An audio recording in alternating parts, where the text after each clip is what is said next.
It's time for Declare Your Independence with Ernest Hancock. Believe me when I say we have a difficult time ahead of us. But if we are to be prepared for it, we must first shed our fear of it. I stand here without fear because I remember that I am here not because of the path that lies before me, but because of the path that lies behind me. I remember that for 100 years we have fought these machines. And after a century of war, I remember that which matters most. We are still here! Tonight, let us make them remember we are not afraid!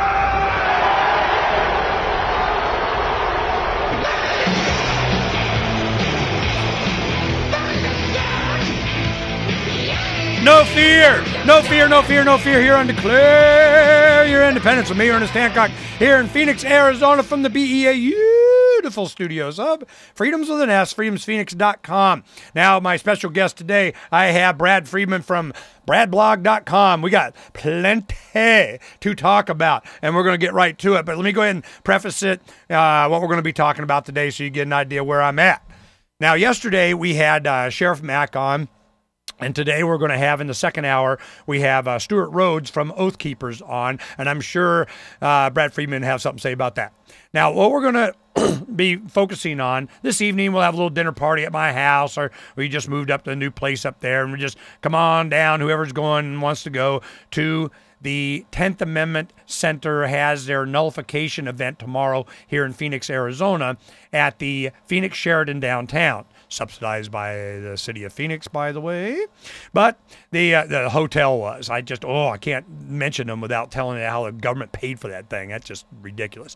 So now we're going to be discussing, can the states just tell the federal government to get bent?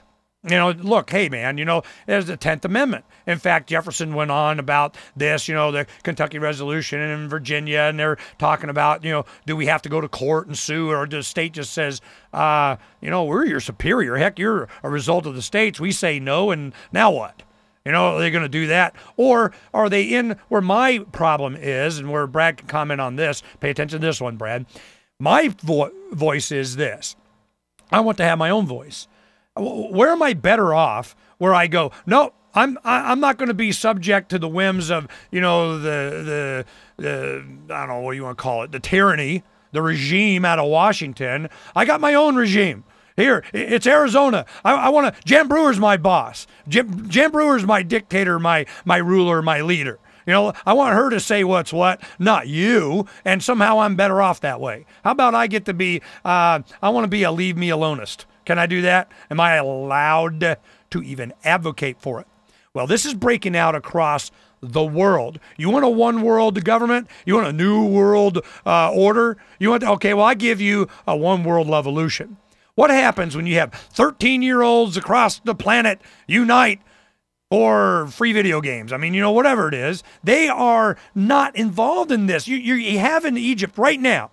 You wake up, and what do you hear? You got the Islamo-Fasci brotherhood of religious, we want to rule you people. And then you got the military regime backing up to whatever, no, we're in charge. And listen to Fox News or CNN or MSNBC. These are my choices. This is all I get. It's one or the other, really.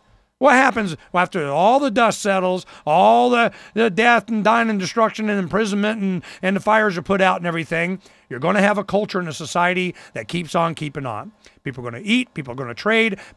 That is what the culture is. That. I'm about that. I'm about a culture of people understanding what the truth is. What is the truth? I want to voluntarily interact with my neighbor. I don't want my neighbor bothering me. I don't want to be subject to my neighbor's whims, against my individual rights. I mean, it's so fundamental and basic.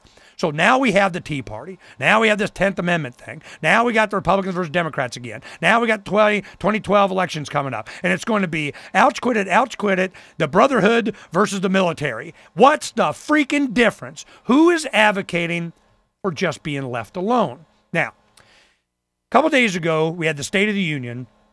And I was, those that listen to the show know I was busy. You know, I didn't have my cable hooked up yet. I just moved, and me and my friend Barry Hess, the Libertarian gubernatorial candidate, we just couldn't muster up enough give a crap to go try and find a TV. So I go, you know what? I'm not worried about it because I got Brad Friedman coming on Friday, and he's going to tell me everything that Obama said and meant and going to do and save me and the future of. And of course, he didn't mention gun control, but, you know, Brad's always told me that we're crazy people, Friedman, worrying about Obama's going to come after guns. He's not coming after guns. You didn't come after the guns. You quit worrying about the guns. Well, are we going to have to start worrying about it? Well, we're going to find out all these issues and more with Brad Friedman. Brad, welcome to the show, man. Pick it up wherever you want. Hey, thanks, brother. Great to be here. Now, why did you also not have internet on the night of the State of the Union? No, I didn't, but I did have the Verizon card that I could have watched it on my laptop if I really wanted to. So now why would you not want to watch the State of the Union speech? Because I know every word out of his mouth was going to be lies, distortions, and untruth. What do I care? But today you can't tell me what the lies, distortions, or untruths were. You're just passing on this notion that they were nothing but lies, distortions, and untruths. Did he say things were going to get better? Did he say things were well? It was very much a pep rally, no question about that. You know, it was a pep rally. He talked about investments and how to get this country back on track as far as jobs go, and using a green economy. You believed what he said. What's that? And you believed whatever it was he said. Well, I mean, that question actually doesn't make a lot of sense. Do I believe that he's right, that we need to rise to this moment right now with a green economy? Yes, absolutely. Okay, see, right there, so you can see where our difference is that we rise. I'm like, you know, am I allowed separate of the we? I mean, am I allowed to just do whatever? Do I have to go get a we permission slip? Do I have to be? You know, see, that's where the difference is. No, of course, you may do whatever you wish.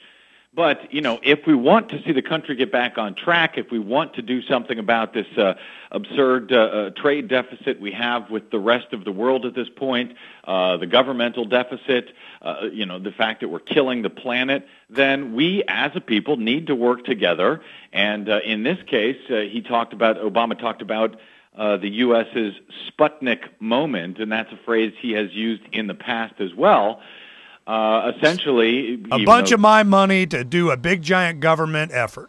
Well, actually, a bunch of your money is why you are on the air right now, Ernie, thanks to the big government money of the Internet that was created so that you could go out there and tell the truth to all the people you do every day. Liar! If I didn't have the government there, we would be communicating subspace, planetary, galactic, Jetson cars going around, much richer kind of men. Don't even start with me. How would that be? How can you even say that? No, you would not be here today, Ernie, on the Internet. Every opportunity that there is to communicate is always squashed. I give you Egypt. And you'll talk about, see, it's because of the government that you're here. And I'm going, yeah, when it's going to matter, when the people are in the streets, when the fires start, I guarantee you it's going to be the government that's going to curtail that ability to communicate. Right. And I absolutely agree. And I ran a story about it today, and the absurdity of what they're talking about, what Joe Lieberman and these other senators are talking about, this Internet kill switch